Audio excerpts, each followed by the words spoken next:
We're heading to the courthouse complex on the base, where military hearings are scheduled for two long-standing terrorism cases, including 9/11. Everything we do, everything we record is closely monitored and must be reviewed by the military. With few exceptions, most of the sites we travel to are security sensitive.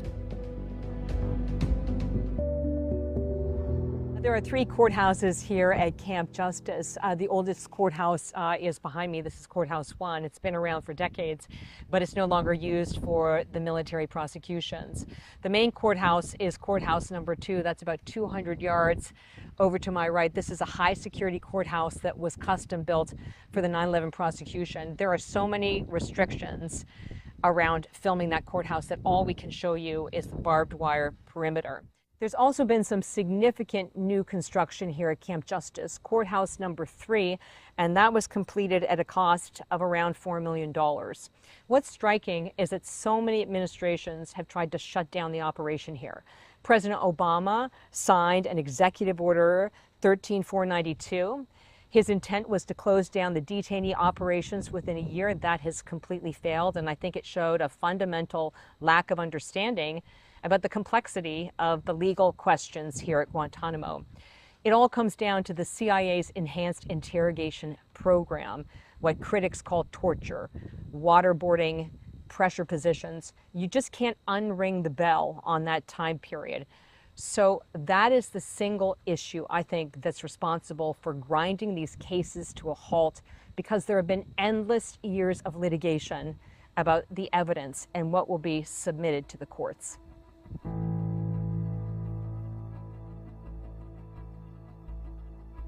I first came to Guantanamo Bay 17 years ago in 2008 for the arraignment of the 5 9/11 defendants in the military courthouse just over to my left. This was under the Bush administration. Since the camps opened in early 2002, several hundred detainees have passed through the detention centers. The best number most people work with is somewhere close to 800. Now, only 15 detainees are left, and it costs about $450 million a year. And what's striking to me is that there's virtually no transparency on those operations now. The last time the media was inside those detention camps was 2019.